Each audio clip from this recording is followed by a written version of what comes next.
Pour profiter davantage de la vidéo, il est conseillé de faire une capture d'écran, répondre aux questions avant de voir la vidéo et s'il le faut, reprendre l'exercice après avoir visionné la vidéo.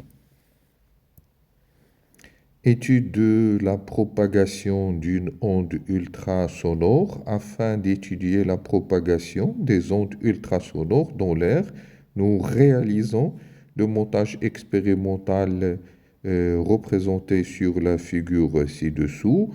E est un émetteur d'ondes et R un récepteur d'ondes. Première question, définir l'onde mécanique progressive.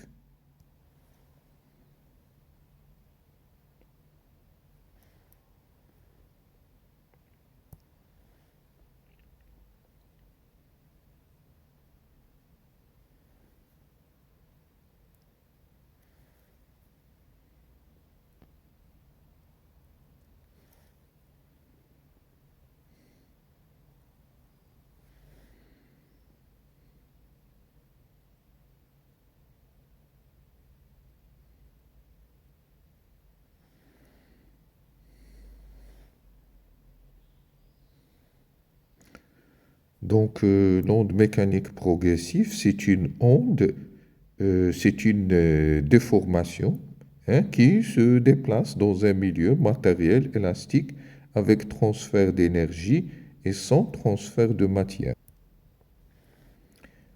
Question suivante, l'onde ultrasonore est-elle longitudinale?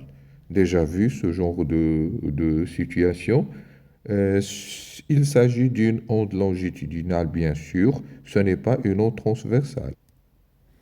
Question suivante, l'oscillogramme présenté dans la figure ci-contre ou ci-dessous montre la variation de la tension entre les bornes du récepteur R. La sensibilité horizontale utilisée est 2 microsecondes par division. Déterminer la valeur de la période t de l'onde reçue. Alors, la valeur de la période t de l'onde reçue, t, c'est donc cette quantité-là, la quantité entre les deux sommets. Et donc, cette quantité,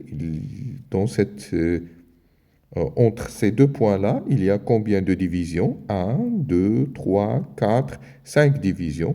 Donc, la période t, c'est donc 5 divisions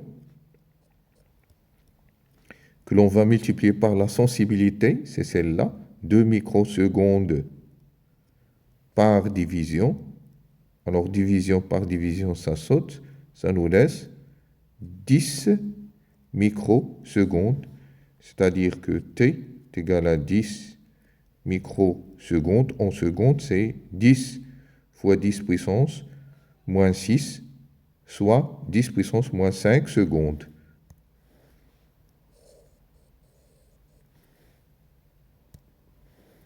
La question qui suit, on nous demande de déterminer la valeur de la longueur d'onde lambda, sachant que la célérité des ultrasons dans l'air est égale à 340. On utilise donc la relation V est égale à la distance sur le temps delta t. Eh bien, si delta t est égal à grand T, eh bien la distance elle est égale à lambda et c'est justement ce qu'on cherche à calculer. Lambda est égal donc à V fois T. 344 mètres par seconde fois T, 10 puissance moins 5 secondes. C'est 3,44 10 moins 3 mètres. Alors là, 10 moins 5, la seconde, c'est l'unité de delta t. Donc ça, c'est lambda. Et donc, on peut l'exprimer en millimètres. Donc ça donne 3,44 millimètres.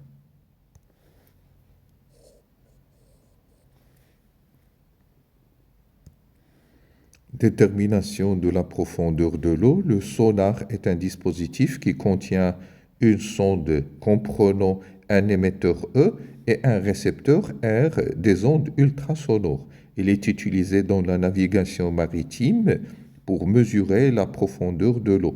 Il permet au navire de s'approcher du rivage sans aucun risque. Pour déterminer la profondeur de l'eau dans un port, un navire envoie des salves périodiques d'ultrasons à partir de l'émetteur E vers le fond marin. Après avoir atteint ce dernier, les salves sont réfléchies partiellement vers le récepteur R.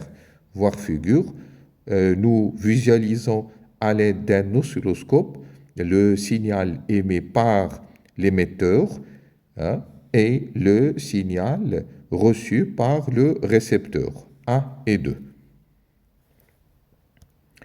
Donc, ça, c'est le signal émis par l'émetteur et ça, c'est le signal reçu par le récepteur.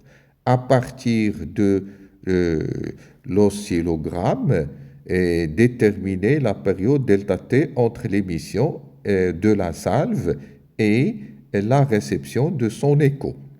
Alors, je considère un axe de temps que voici.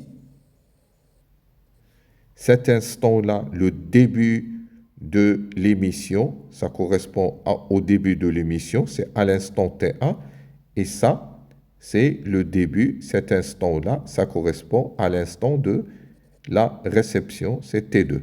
Et donc, la durée de l'émission, c'est tout le temps qui est compris entre ces deux instants-là, c'est delta T.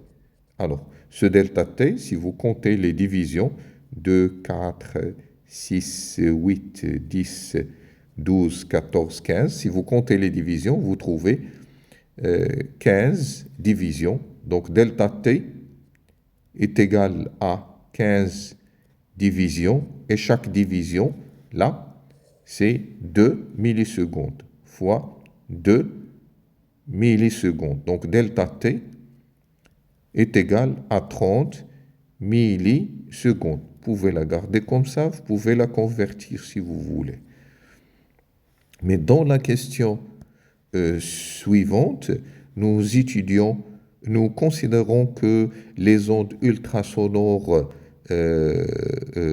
empruntent un chemin vertical, déduire la valeur des profondeurs de l'eau à la verticale du navire. On donne la valeur de la célérité des ultrasons dans l'eau de mer, V est égal à la valeur. Alors,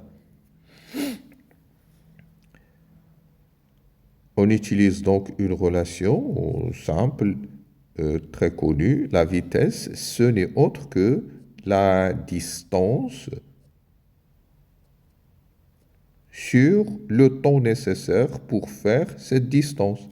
Bien justement, cette distance, dans notre cas, cette distance, c'est la profondeur de l'eau parcourue par deux fois.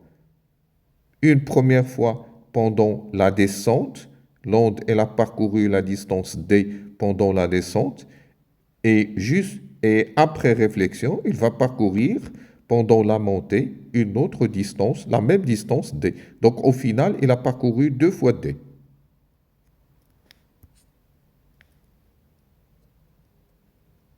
Sur delta t, ça nous donne donc d est égal à la vitesse fois delta t sur 2. On remplace par les valeurs. La vitesse, c'est 1500 mètres par seconde. Delta t, c'est 30. Là, on doit convertir 10 puissance moins 3. Tout ça divisé par 2. Alors, tout calcul fait, ça donne 22,5 mètres que l'on doit encadrer. Voilà, c'est tout pour cette vidéo.